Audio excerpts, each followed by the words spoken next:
Welcome everybody to the Eden Army podcast. I am your host tonight, Pete Robertucci, and we do this little podcast every Thursday night at 8 p.m. Unless, of course, it's Thanksgiving, then we don't do it. I hope that the freeze dryer in the background is not giving any feedback. It's not too loud for you guys, but that thing has been running 24/7 since I got back from the Northwoods. So we are definitely getting our preps on. I hope everybody had a great, amazing Thanksgiving. We did our normal get-together here at the house. We had our friends and family over here. Guy, EA1, Will even made it over to the house for Thanksgiving, so that was a good time.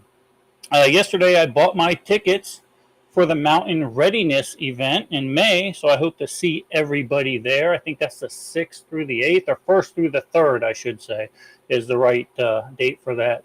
But it's been a bit since we've been on, and I'd like to remind everybody, don't forget to like, share, and subscribe.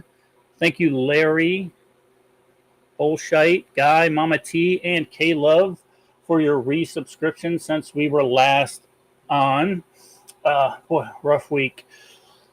I did a lot of training this week, guys. I know it doesn't look like it, but I'm really out of shape, and running and drinking a lot and doing all that preparedness type stuff is kind of taking its toll on me, but that's all right. I'm not going to miss the podcast. If you guys caught it, hopefully you did. I was on the Define the Fight radio show on the 1st or 2nd or whenever it was, and I don't know what it was about that show. Maybe it was because it was live and it was like a real radio show. I was nervous as hell, but Guy says I didn't sound very nervous, so hopefully that went well. But when that airs formally, or they release it on a podcast, I'll tell you guys, and you can go ahead and see what you think. See if I look nervous, if I was stammering and stuttering and all that. I felt like I was, but who knows? Guy says I wasn't, so I'm going to take his word for it. But tonight we got a pretty good show. We're going to be talking about the Secretary of War double tapping some narcos. Hakeem Jeffries has to admit finally that Trump was right. The J6 pipe bomber was finally caught by the FBI after a 5-year investigation. What else? Somalians are facing an ICE crackdown in Minnesota. Whoops. And we asked you guys what you wanted from us in the last podcast, and overwhelmingly you said more training type videos. So I did compile one from REI, that's the camping outfit that's all over the country, and that explains the proper way to load your backpack.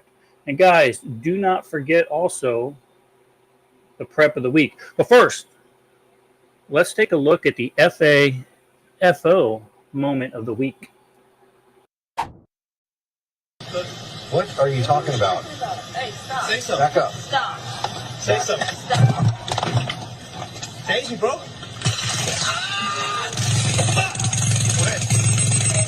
Get on the ground.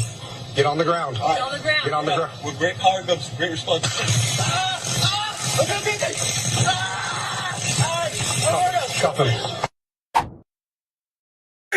With great power comes great responsibility. Oh, Daisy, bro. Guys, welcome back to the show, everybody. Let's start with Russ. Russ, tell us about your Thanksgiving, brother. Was it good? Thanksgiving Day was quiet.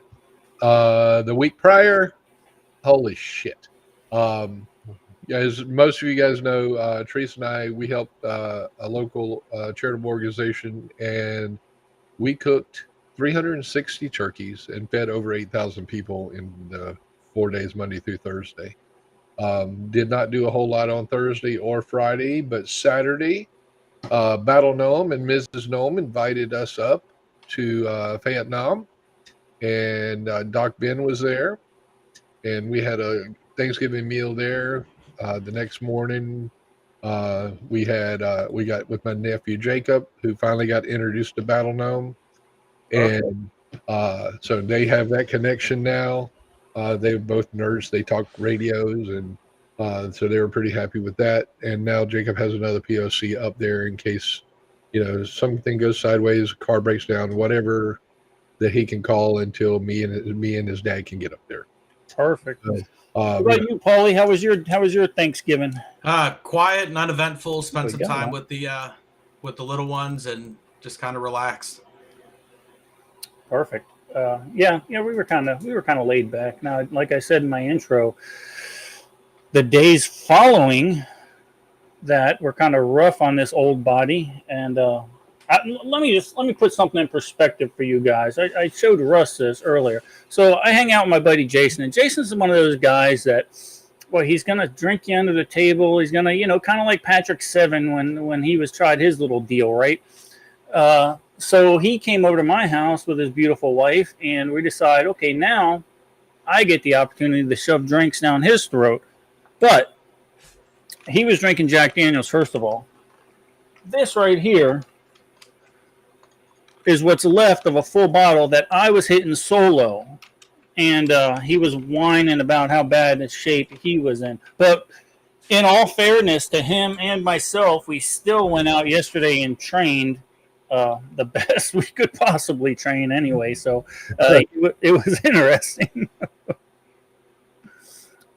So, Russ, Sir, tell us about the current events in your life right now. I understand you have a couple of things going on. You got a lot of projects in hand. You don't have to give any specifics, but there's some interesting stuff coming down your pipe, right? Yeah. So, for those of you that were at CanCon and were able to meet Patrick Dietrich, he reached out to me and wants me to do maybe some video editing for Recoil Off Grid. So he and I are working through a test project and see where that goes. And I don't remember. We don't remember between the two of us. We couldn't remember whether or not I'd given him one of my books at CanCon. But if not, I'm going to send him one, and then you may see me as a last page feature at some point in time with Recoil Off Grid, which is kind of cool. I have to get off. I have been so busy with the different podcasts. And speaking of podcasts, I got to do this real quick. Folks, Egghead Warrior over there in Kick Chat has started his own podcast.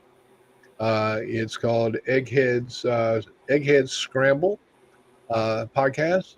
It's all about the professional grappling league, jiu-jitsu. If you get a chance to watch it, it's on Friday nights, 8 o'clock on YouTube. Look up Egghead Jiu-Jitsu. And I learned a lot about jiu-jitsu because I'm totally freaking brain dead when it comes to that stuff. But his son, I've been training his son to be the production manager in the background, and he's picked it up a whole lot quicker than you and I did, Pete. Whole lot quicker. a lot of trial and error on our part, that's for sure. But from my standpoint, we did get Wyoming Fall 2 is now under review with ACX, with Audible. So that we should be seeing that, if not the end of next week, a few days after that. So, and that's almost 13 hours long. So it was ridiculous. As tight as my wallet is, when I had to pay that narrator per finished hour, I wasn't happy. Yep. And speaking of that, Hanging Creek Chronicles is 3/4 of the way finished on Audible. So he has actually started busting it out pretty good. Hopefully it'll be finished here shortly, and I'm going to talk to him tomorrow about it. I'm hoping maybe I can release it before Christmas. Very good. Guys, there's a lot of people, 41 people in chat right now. So good stuff over there on Kick. You guys must have missed us if you decided you're going to spend a little bit of time here with us on Thursday night, or you were just really bored and wanted to see how we were going to flounder tonight. Either which way. Paulie, we're glad to have you back, brother. I hope everything was all right. But we're glad to have you back. You're looking spiffy as usual. Thank you.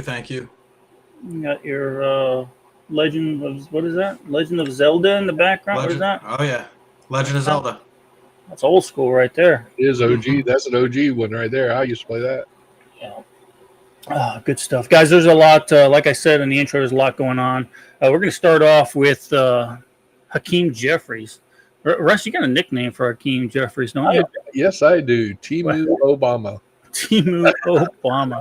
Well, Hakeem Jeffries apparently finally has to admit, like somebody from the left finally has to admit that Trump is doing something right. I'm going to roll that clip.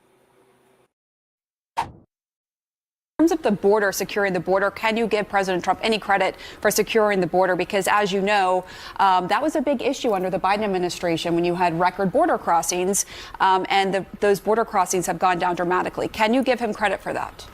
The border is secure. That's a good thing. It's happened on his watch. He wants to claim credit for it. Of course, he'll get credit for that. So kind of a backhanded kind of deal, right? He had a hard time getting those words out. It happened on his watch. If he wants credit for it, he'll get credit. Yeah, exactly. I mean, come on. And I always go back to when he did his speech after just before taking office, where he says, "Look, the Biden administration always said you need legislation. You need legislation. Come to find out, all you really needed was a new president." Absolutely, that was epic. Yes, it was. I remember. Pissed Off Arborist says he tried to dance around it, but the brother just wasn't smooth enough. No. His white man jeans were showing. Yeah, Rev says him and Walls are in the same club. And I'm only gonna let's just get rid of TikTok right now. Let's just make that happen. Yeah. Trump came out and called Tim Walz a retard with a hard R. Yeah. When he was on Air Force One, and it was funny because the news media they were losing their mind. He's like, no, but the guy's retarded. What do you want me to say? He goes, that's not politically correct. The guy's a retard, and he does retarded things. I don't know what to tell you. But it's funny to me that the left can call Trump Hitler. They can call his supporter Nazis, and they can call ICE and federal law enforcement officers Gestapo, but no one says anything about that, right? No one says anything about that. But you call Tampon Tim a retard. Oh my goodness, the world is coming to an end. Oh my God, the sky is falling. The sky is falling. And since we moved to Minnesota, you saw us switch the scene there. Yeah, perfect. Better segue there, bro. I like it. I appreciate that. So the good part about segues is you don't actually tell everybody it's a segue. You just kind of work into it. This is what you taught me. Yeah, I did. But I'm in a good mood tonight.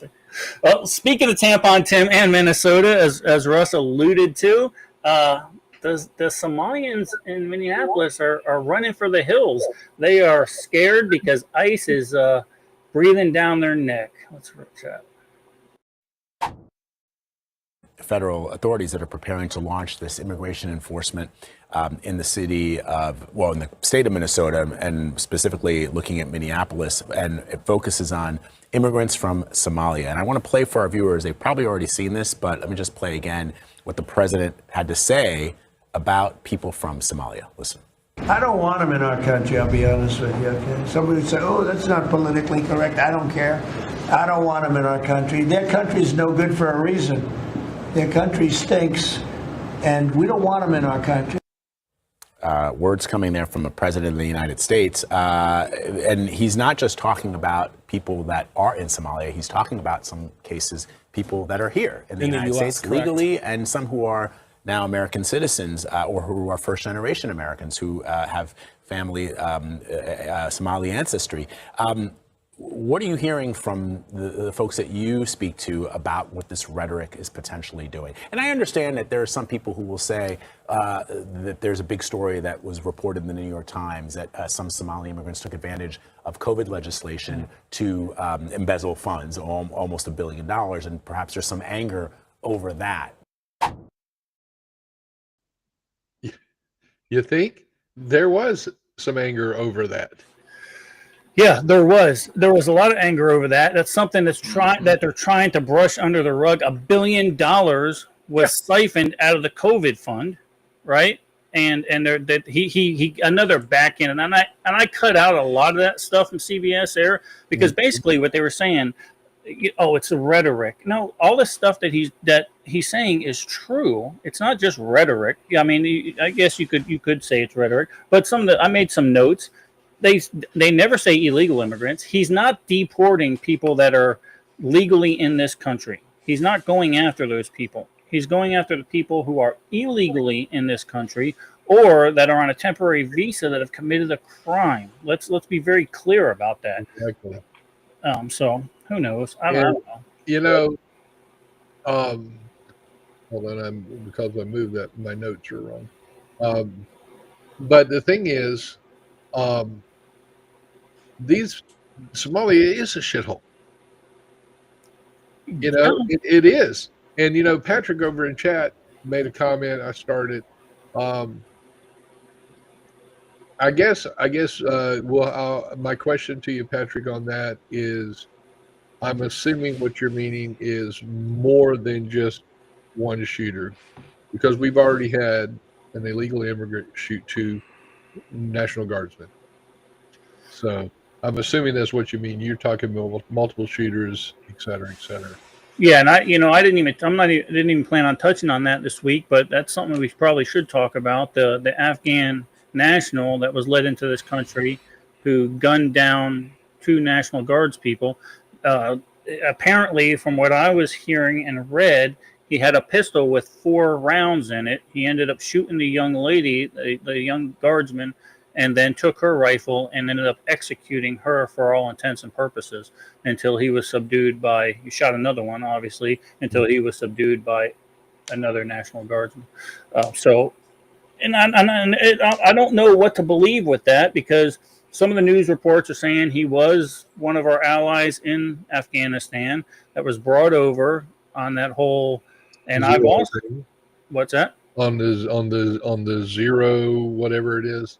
Yeah, and that was the 12 o'clock midnight kind of drop you off thing. I don't know what to believe there. I'm going to hold my opinion on that until more news comes out. But you know, I heard he had also been in prison because he was helping us at one time. He was imprisoned over there, and so yeah, I agree with you. There's a lot of stuff that's still coming out on that. So we're going to have to that's a wait and see.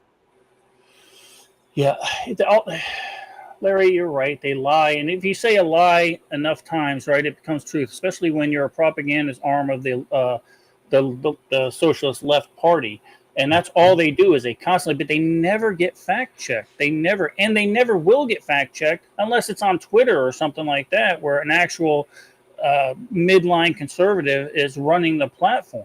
I don't know. You're right, Ramona. There is still chatter about that. And that goes back to, I posted last week, the interview with CIA Sarah again, that we need to keep our head on a swivel about in regards to that. Yeah. I don't know. Paul, any thoughts on deporting illegal Somalians out of Minnesota? Can I drive the bus? Yeah. He said y'all drive the bus. I have a lot of thoughts on this. I think people aren't upset that he's saying, "Oh, get rid of Somalians, get rid of this."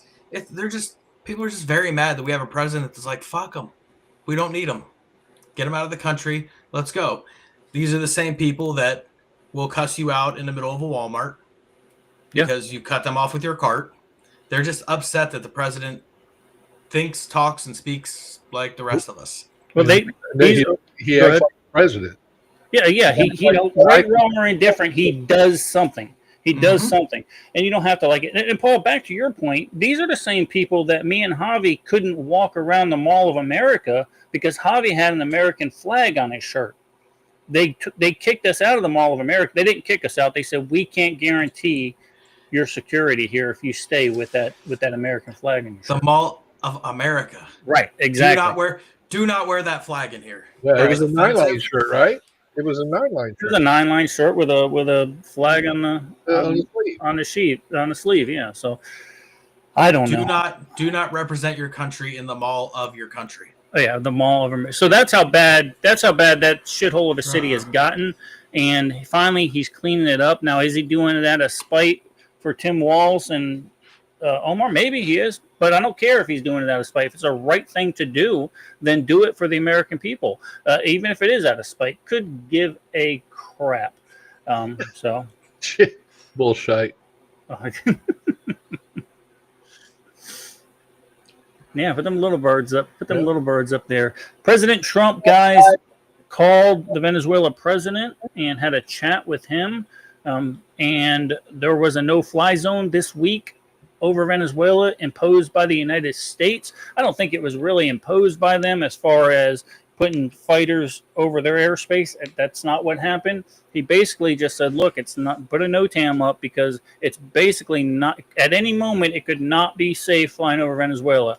So, and then the reason, he obviously, because allegedly Maduro is he's a narco terrorist, right? He's a drug dealer, and he's in charge of the country, one of the richest countries down in South America. So, well, and you know that the general that is in prison down there sent a letter to Trump about that and said, "Hey, Maduro is a narco terrorist."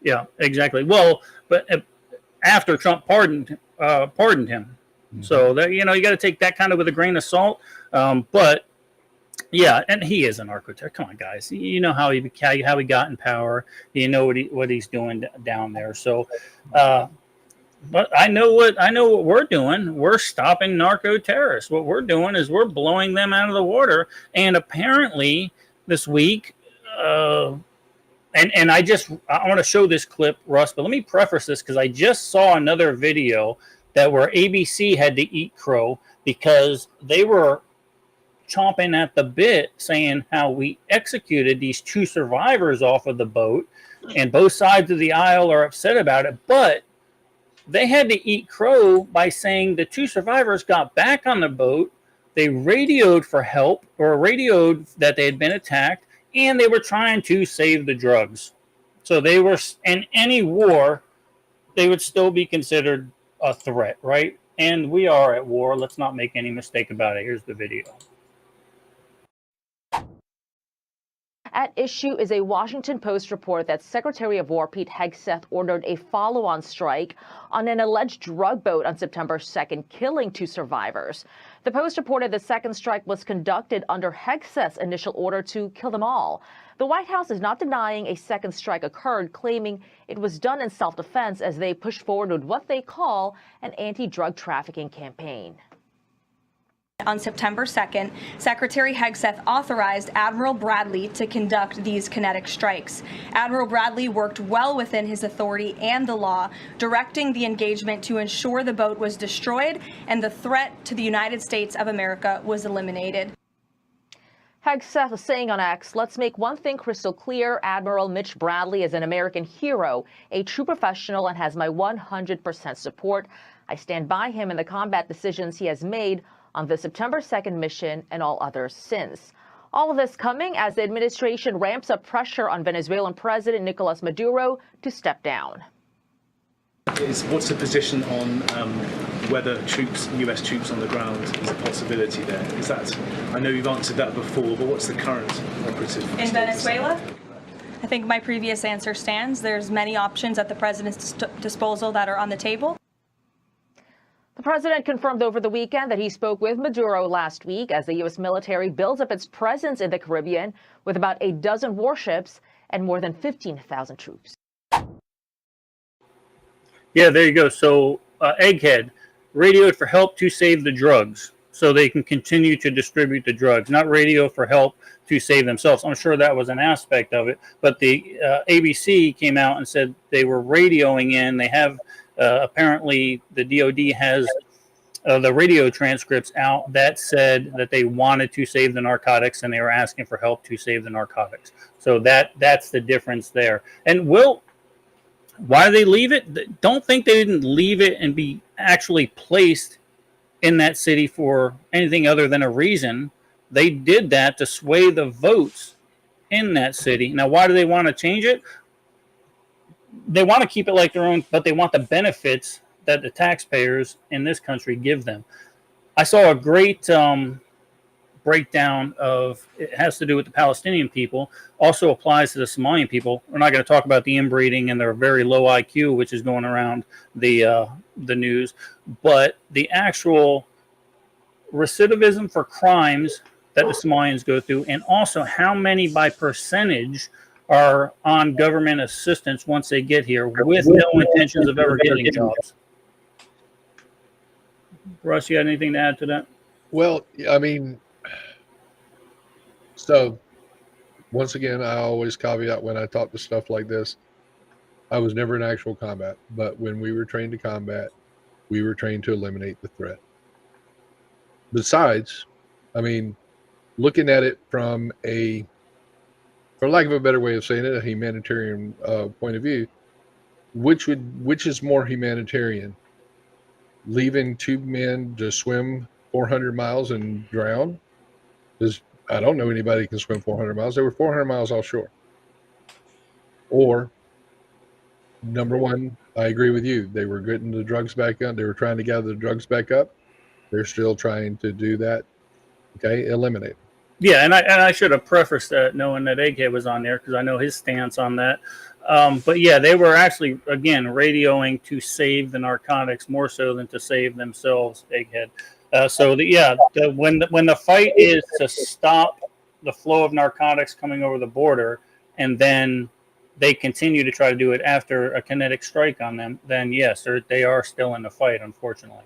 So, and I'm sure there's a JAG, and actually, ABC said there was a JAG there giving direction on whether or not to take the second strike or not. So take that for what it's worth. And of course, that's news. So who knows? And I wasn't sitting in that room, so I don't know. I can only go by what the propaganda is that's being spewed at us.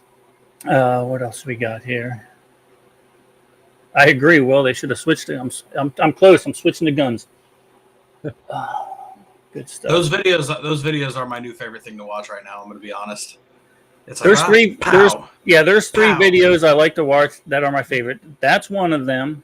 Then the taser videos. Those are absolutely my favorite. And for some reason, I'm on this kick of treadmill failures.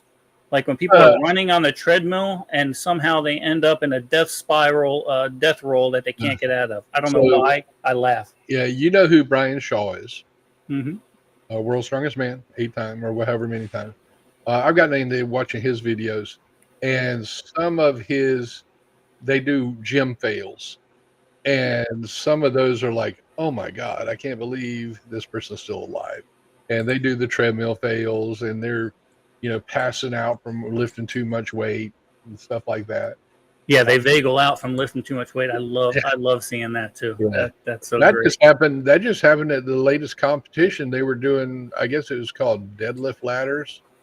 And so increasing amounts of deadlift weights, you deadlift it, move forward, deadlift, move forward. And he got the other one, and he's sitting there, and all of a sudden you just see his eyes roll back, and he's gone. He's out. That's it. Yeah. Out.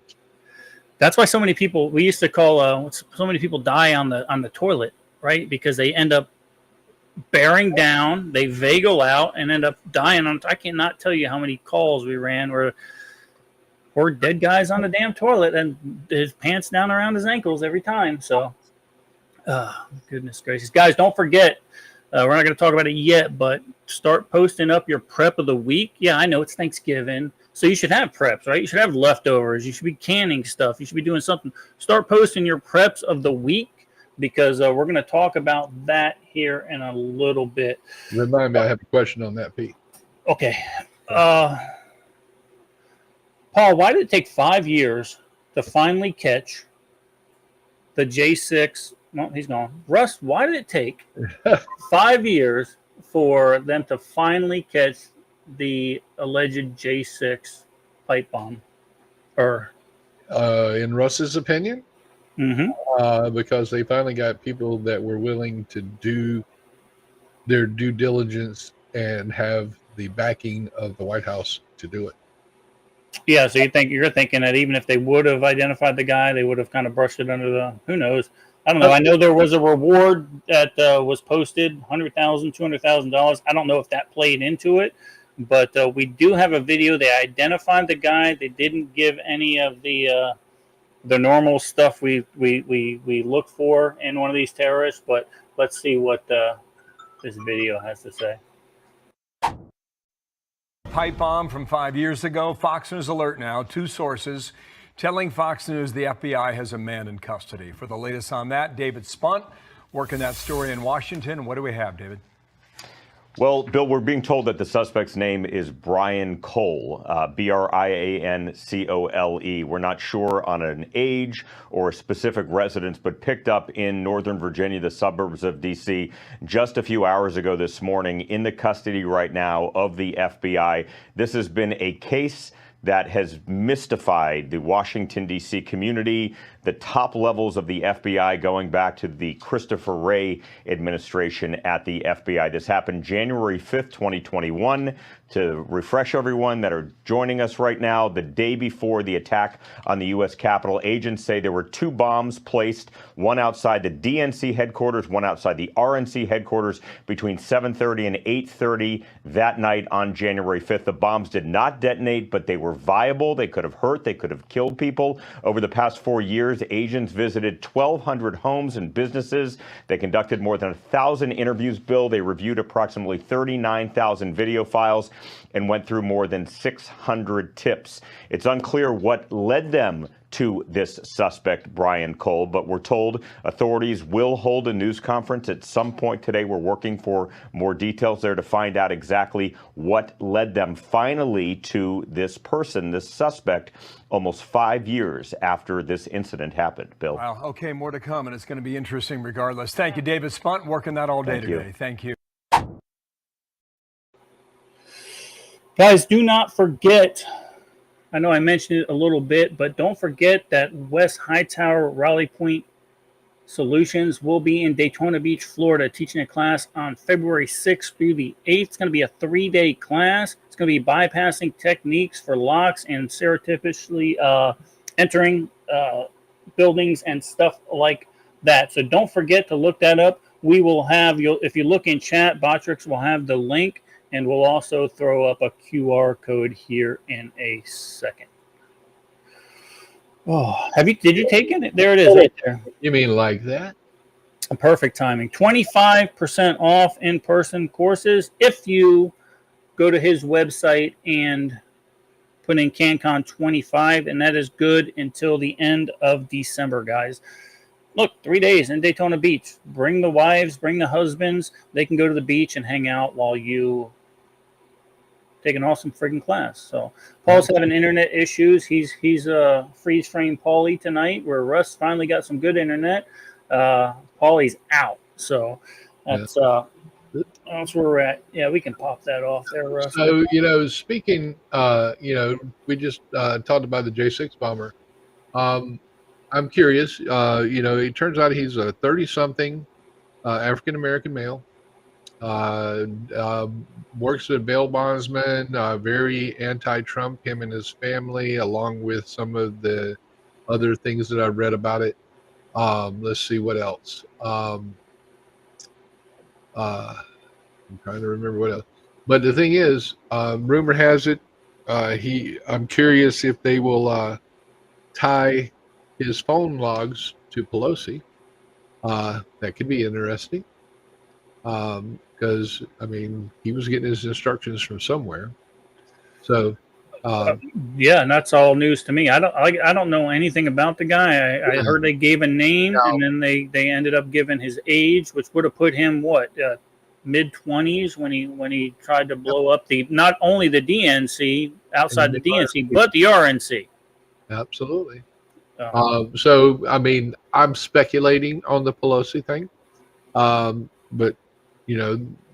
The stuff that I've seen and read, it makes it lean toward her calling the shots that day. I think honestly though, while this administration claims to be the administration of transparency, Epstein files, I don't doubt that they might not classify this much like they did the JFK files and the Warren Commission. And will be 50 years before people actually find out what really happened. That's Russ's 2 cents on that. I don't know. I haven't followed it enough to really speak intelligently on it, but I'm sure more stuff will come out as the time goes. Man, people are actually prepping this week. I'm I know. I've been trying to do some starring of comments. Yeah, I've been kind of on top of it too, guys. You last week, 2 weeks ago, you said you wanted more training videos and stuff like that. So we're going to go back to basics and kind of, let's say we all have bug out bags, we all have get home bags, we got them in our trucks. We do this. First of all, we need to walk with them, right? And then we need to also know how to pack with these. Now I know everybody wants the tactical packs. I've got a Rush 72 by 511. It's an all right pack, but if you really want to be comfortable and you really want to know what it's like to walk long distance with weight on your back, then go back to these long distance hikers like Jax, right? Jax Ganegas. She long distance hikes. She's not wearing a tactical backpack when she's doing this stuff. And what's her name? The bartender over at Summit. Oh, yeah. Dee Dee, yeah. She's the same way. As a matter of fact, I want to ask her that this summer when we get up there. Yeah, so what we're going to do now is to keep you guys happy and go ahead back to what we started this friggin' podcast for, was the learning about preparedness and how to actually utilize the stuff you have. We've got about a 4-minute video from REI. Hey, what's up? Miranda here with REI. Once you've gathered all your stuff for backpacking, it's time to pack it into your bag. There is a method to the madness here, and a well-packed bag is going to feel a lot lighter than a poorly packed bag. So let's talk about the best way to do that.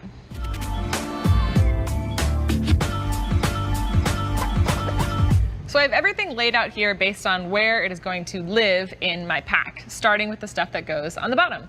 So on the bottom of your bag, it's a good idea to carry the lighter items and the fluffier items. So that for most people is going to be your sleeping bag. Your sleeping bag basically creates this pillow on your lumbar where the heavier items can sit on top. This is because you just don't want anything super heavy and dense in your low back, because that's going to be really painful as you're hiking around. So my sleeping bag and sleeping pad and whole sleep system will live in the bottom of my pack. Some people will also choose to put their sleep clothes towards the bottom, and some packs are going to have a whole separate compartment for this. Let's go ahead and load it up.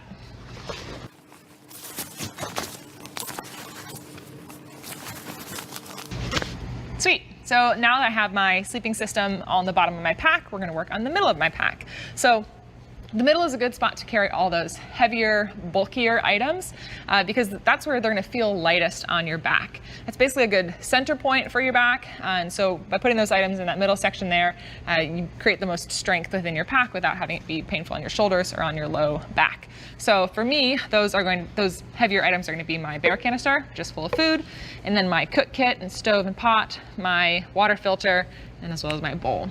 I also like to take my extra clothes that I'm not going to need on trail and stuff them into the gaps in the middle of my pack just to create a denser system that's not going to move around while I'm hiking. Let's go ahead and pack that up.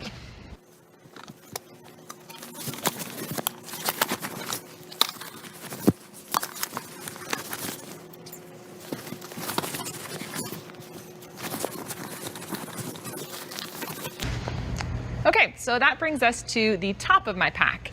I like to keep my tent towards the top of the main compartment of my bag because I like to be able to get to that quickly in case the weather changes. Some people will choose to strap their tent to the outside of their bag or to put it towards the bottom. This is totally up to personal preference. I just like to have it near the top. So I have my tent separated out by the rain fly, the tent poles, and the body of the tent. And then I actually keep the stakes and the guy lines in this bag with my first aid kit.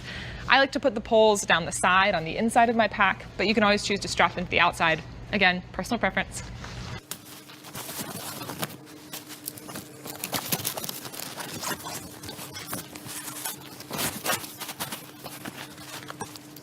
One more thing I want to add is that I have a reservoir in here that was already in my pack before I started loading anything up.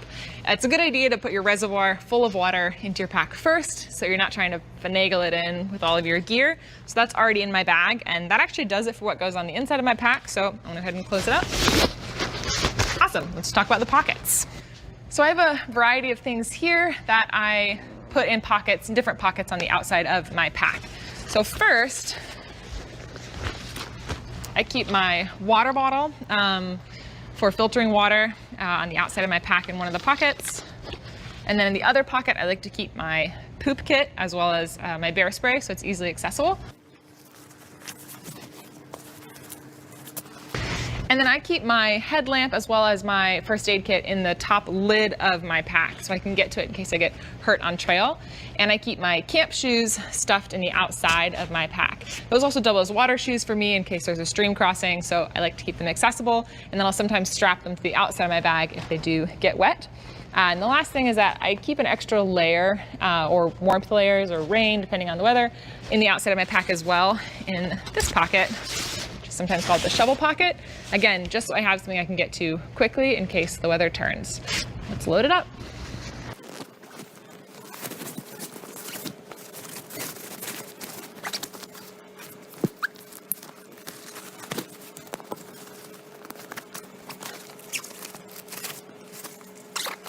The final things that I'll keep on the outside of my pack are my cell phone, which also doubles as my camera, and some trail snacks. I just keep those in the hip belt pocket so I can get to them quickly, especially if I want to take pictures while I'm hiking. The one other thing I forgot to mention here is carrying your wallet or carrying your keys with you. Some packs will have a separate pocket that has a key fob. Just keep that stuff where you can access it when you're done with your hike, but where it's not going to get lost while you're hiking. There you go. There are some, I like that she pieces out her tent. That's one thing I don't do, and it ends up taking up a big side spot in my tent or my backpack. Yep. Also, what the hell is a poop kit? A poop kit? I guess her little wipes and TP and stuff like that, I'm assuming. Yeah, that goes in top of mine because Oh, I well, have yeah, 30 but- seconds to get where I need to get. I was going to say, you know, that's the way I was trained to pack a pack. That's the way the Army trains. That's the way the Marine Corps trains. Navy packs all their stuff in their bottom. Sorry, it was there. I like that video. A lot of different things that I would add to that. Ways to waterproof it, whether it be garbage bags or dry bags. If you garbage bag it, it will float if you do it properly. Ranger roll your items. Basically, roll the stuff up in layers, roll your items, and fill the gaps in it with stuff like socks or small pouches. Compression straps, definitely a thing to compress that pack, make it a little smaller, make it easier to carry. And like you said, test it out. Check to see if it feels off balance. If you feel things shifting, may you had to repack it. And then definitely secure all those external straps. Electrical tape, just black electrical tape is your friend. And that goes back into noise discipline. When you're talking about having to move with stealth, you want to make sure that your gear doesn't rattle. So that's yet another little caveat that you can add to another layer that you can add to prepping your pack. Yeah, and that's one of the big problems most people have with those ultralight hiking type backpacks. Now, in this particular instance, bigger packs are not always better because I have a tendency to put more stuff in it than I actually need. But if you have the discipline to have a big pack and still not fill it to the max, you're going to be a lot more comfortable. To waterproof in the rest, I put a garbage bag. Always put a garbage bag around my whatever my sleeping system is. Oh, absolutely. Right? My sleeping bag or something like. Always put that in a garbage bag because it works one of two ways. As I'm hiking out, I can use that garbage bag if it's not going to rain to pick up garbage that we left around the campsite, and also, like you said, flotation if you need it. And I could not imagine. I can tell you that I can deal with a wet tent, right? Because I still have a sleeping pad that's also in a garbage bag, but I cannot deal with a wet sleeping bag. I'm 100% with you. Couple of questions over there, Larry Dial, and I'll agree with you, Larry. Those hydration bladders, camelbacks, they do have a tendency to leak. Make sure you have a dry pack in there to help. Make sure there's a layer. That helps with that. Tom Bryce, I didn't see your pack any food other than trail mix. I carry 3 Mountain Home in my go home bag that I have in my truck, and Teresa has. We carry 3 Mountain Home meals plus some trail mix and some energy bars and stuff like that. Yeah, so what I wanted, guys, I know our packs aren't set up like that. I understand we carry a lot of different things that this young lady wouldn't carry, but what I wanted to to show that is the weight distribution, right? And that's what's the most important. 90% of the weight needs to be around your hips, guys, not on your shoulders. It needs to be on your hips, and that way it's going to save your back. Trust me, it's going to save your back. Me and baby girl did a lot of miles on the Appalachian Trail, and we got that dialed in. Now, again, I will say that those ultralight backpacks are tits down the best. They're the best for hiking. I don't care. Look, you can buy them in camo, guys. Buy them in camo if you've got to be tactical. They're the same setup, but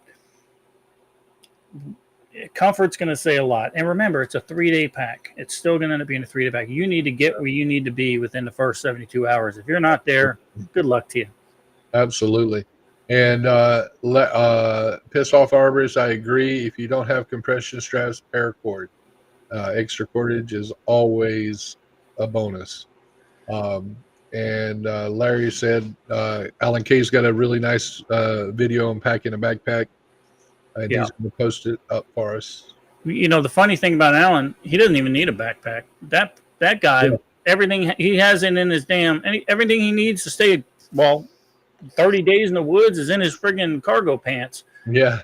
He is a minimalist, and the more you walk with stuff, the more you're going to realize that every little bit of weight is something you probably didn't need. Like Melissa didn't need to carry that 12-pack of beer with her on the last hike. This wasn't. That was the trail. The trail genies, wasn't it? Didn't actually carry that out. No. But we're trying to get together in February again to do that hike. I'm waiting until it's cold, and then I know you guys that work for a living. I know you need to put your time in and all that. So hopefully I'll come up with something before the end of the year, because most people have to put their time in at the beginning of the year. So we will see. This is a lifesaver right here. Wool socks. Merino wool. Merino wool is what you need to be looking for. And moreover, Sandy, under socks. They're very thin and very light, but they're going to save you from blisters. So I always, whenever I'm hiking, under socks are super light, very thin, but they stop those hot spots, and then wool on top of those. What's cold for 12 degrees, Mike. That's not poor Jason would freeze if we take him out at 12 degrees. We're in the 30s here in the evenings. It's supposed to be 50 and rainy like all weekend, so which sucks. So that's a little video. Yes, I'll break my pack out, guys, and show you what I got on another video. And again, how to pack your stuff. Now I know, look, we're going to have food in ours. We're going to have Freedom Seeds, possibly a mag or two of Freedom Seeds in there. Yes, but the weight distribution needs to be bulk of it on the bottom to the middle, toward the middle of your back, and everything else that you need to get to quickly. And your sustenance pack, I call that little thing on the back of my pack a little sustenance pack, because you can actually unclip that. So I keep all my snacks for the trail. Yeah, and then cookies and chewies. and then on the belt, there's 2 pockets on there. And I'm telling you, what I love to take on these hikes are sunflower seeds. I don't know. First of all, you're getting the salt that you need, and second, it keeps your mind off the miles. You just sit there and pop sunflower seeds. Something to think about. Yes, I would go 100% wool on those socks. Absolutely. Mike says merino socks are the absolute best. I agree there. I did. We're going to talk about prep of the week here in a second. Let's just friggin' do it now. Let's do it. Prep of the week. Prep of the week. This is what I did this week, guys. I set up 2 new bins utilizing my Vever vacuum sealing chamber for Mylar, and I got 2 new bins of freeze-dried food getting ready to go to the bug-out location. That's what I had done. Now, there are a couple. Now, we have been training this week, like I had mentioned earlier. Guy said, I'm going to pop up what Guy said there because I was a part of this. Where is it here? Guy. Wow, you guys are really prepping. I love it. Everybody, took more supplies like I'm doing to the location, multiple training sessions, and we even did some night vision shooting last night, which we're going to do again this Wednesday night, I think. That adds a whole new degree of difficulty. It really does. And because I know several times when, my background was in law enforcement in the military and shooting with night vision and also shooting with strobe lights behind you. It's a different animal. Well, and even the IR lights that a lot of people, and we did a lot of stuff utilizing our night vision the other night. What little bits and pieces can you actually see through night vision? Some of the stuff that you're going to need to put a little bit of electrical tape over some of these lights because they stick out like a sore thumb when it's dark as hell. So I saw that video or that picture. Actually, it was a video Patrick put up teaching his son how to pick a padlock. I love that. Rev, I got your message. I was praying for you, brother. And yeah, good stuff there. I'm glad all that worked out for you. Let me get rid of this, Russ, real quick. Yep, go ahead and get rid of that. We're done with that since Paulie's back. What else we got? Larry Dial says his perfect week unplanned. Unplanned. I love that. And you need it too. That's what sucks. They got you. Some maintenance and stuff like that. Good. What a guy. That's his training session. Because he said all the guy and then the fellowship with and that is important. That fellowship is important for your spiritual health and your well-being. Yep. That's one of the things that I filled up while I was doing this the cook on Thanksgiving. The groups of folks that we had there were just tremendous, and we had a great time with it. Yeah, and that's what even going to like these expos, right? We've said it a million times. Yeah. The best part of them sitting around the damn campfire. Sandy, homemade cranberry juice. That's cool. Yeah, absolutely. Bullshite says he got some collapsible water bottles. Those are great, like the platypus bottles, right? They don't weigh anything, and you can fill up while you're on the go. I love it. Let's see. Larry's got some books. He's making his library instead of having them all on the computer. Yeah. Speaking of, I read the Mag Manual by Pete Robertucci this week. Oh. See, there you go. It's basic stuff, right? It's not, but it's something that nobody ever friggin' does. I don't understand it. Susan did a little area study. Now, when I picture Susan doing an area study, I just think that she kind of pokes her head out from behind a tree with a big smile and her puppy dog eyes. And then, so stalking is not an area study. All good. Just saying. Will got the Mad Mick book. Glad you're in the Mad Mick books. Those are friggin' awesome. Awesome. New word of the day. That's a Peteism. That's a Peteism. Peteism. Ramona got some wilderness survival books. Will says he's rucking. Yep, and I was on some Facebook posts on that with him. Yep, he's getting, and he said he's doing jiu-jitsu too now. So good. Yep. That's awesome. Tennessee to leak. Yes, we did that. And his prep of the week is he's ordering more socks. Yeah. Mike, good. And Mike, go ahead. For those of you that may or may not have seen Bob's podcast on Monday, I'm not going to get into it here because I don't want to get us kicked off of YouTube. His got kicked off of YouTube, but it's still available on Facebook. So the differences between, we all talk about colloidal silver. The difference between what this gentleman that he had on is produced and colloidal silver is night and day. I'm actually was really impressed. It was very informative. And you might want to take a look at it, folks. So, yeah, I would definitely go back and look. The silver has a lot of purposes throughout history. People would put it in barrels of water. They would put it all. And not only that, but let's talk about real silver, up to $56 an ounce. Now, when I first started this podcast, when I first started podcasting, I told everybody, buy silver, $16 an ounce. Mm-hmm. Shame on you guys that didn't buy silver for the cost of a pack of cigarettes or two. What cigarettes cost. Yep. Okay, you're clearing all those out. Thank you. Very good. That's it. That's about all I got. The one thing I did also, I was having a little problem with one of my Freedom Seed throwers. No, I'm going to tell you because I know Melissa's watching. So I'm just going to go ahead and get this out here so I can get it out there before I get yelled at, before it shows up, before I have to go to Volusia Top Gun and pick it up and probably spend an additional $200 at the bar there. One of my Freedom Seed throwers, Russ, of the AR-10 variety, Yeah, giving me fits during our training session. well, and we kind of talked about that a little offline. I'll take a look at it with my armorer background and see if we can get it fixed, and if you're willing to part with it. Oh yeah, it's gone. I'll take you up on that. It's gone. If you want it, you can make me an offer on it. I hate it. I need something that I can rely on, like my trusty 223-556 Freedom Seed throwers. Not the AK variety that Jason runs with, because he just likes to lift heavy weights, I guess, and miss the A zone all the time. I don't know. But anyway, that's I did order, Miss Melissa. I did order another one of those, and it is now. I said, you know what, Russ? I said I'm going to hide this.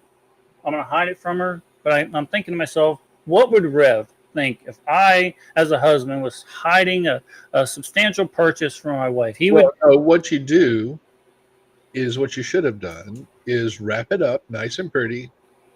Christmas Eve, before everybody goes to bed, put it under there with a note saying it was from the Eden Army. Yeah. And look. Oh, there you go. Yeah. It was the present.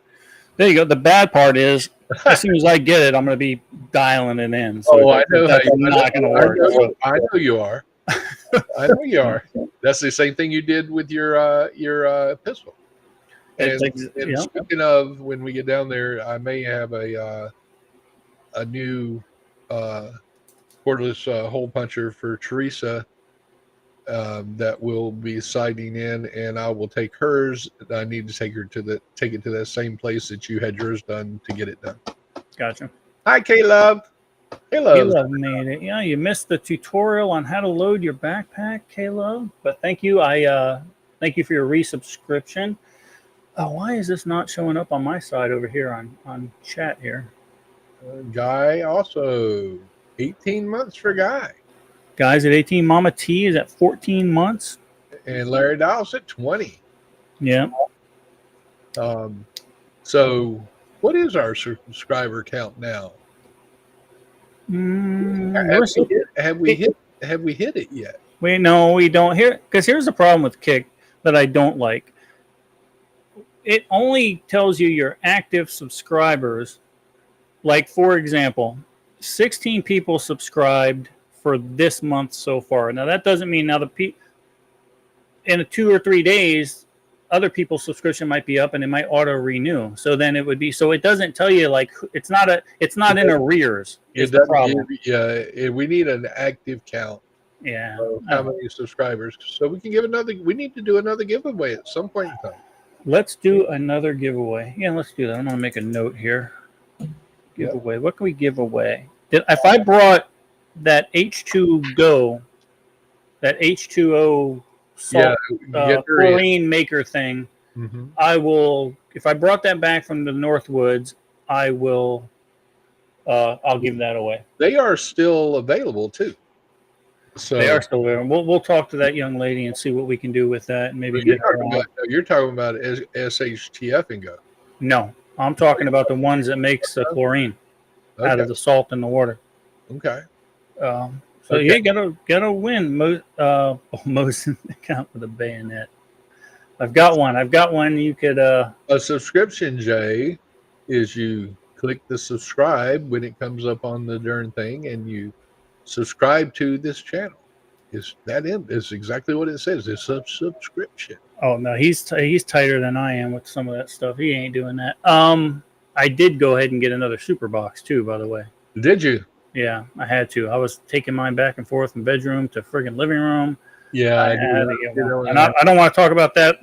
You guys can Google that if you want, super box, but I'm not. We're not going to talk about that. But now, it was actually better where I got it from. Really? Yeah. By about $40. So, really, give it away now. EA1 is what you're referring to. H2Go can be found on. Oh, Skidmore made it in. Good to see you, Skidmore. Skidmore, you got to come out and hang out with us Wednesday night. You meet the crew. So, guys, I'm gonna let's go with Paulie. Lead us out of here, brother. Where's his thing at? It's down there. Got it. You're. Well, with the holiday season coming around, guys, I think mental health it needs to be a big focus for everybody. So, reach out to the people you haven't heard from, and reach out to the people you talk to on a regular basis. Can't stress that enough. Mental health is a big focus for me right now. That's all I got.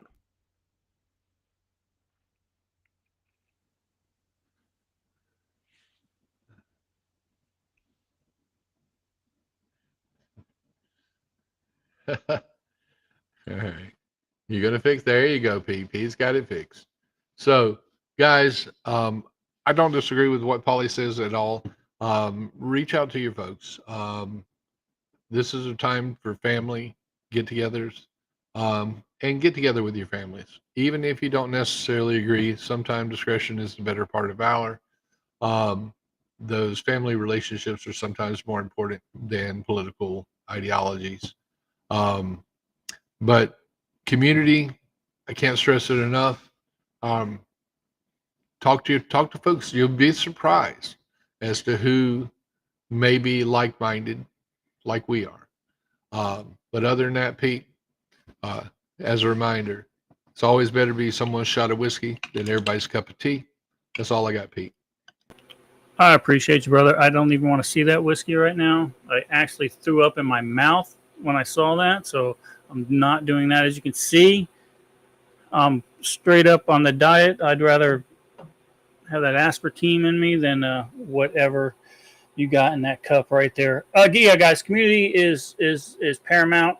If you're having any kind of, thoughts in your mind you need to talk to somebody about, my phone is always on silent mode, so call somebody that actually has their phone turned on, because I'll get to you like 3 or 4 months later, and you'll be fine. But guys, just remember, be safe. If you can't be safe, don't be dangerous. Thanks for watching the Eden Army podcast. Don't forget to hit that like and subscribe button. And remember, be safe. If you can't be safe, be dangerous.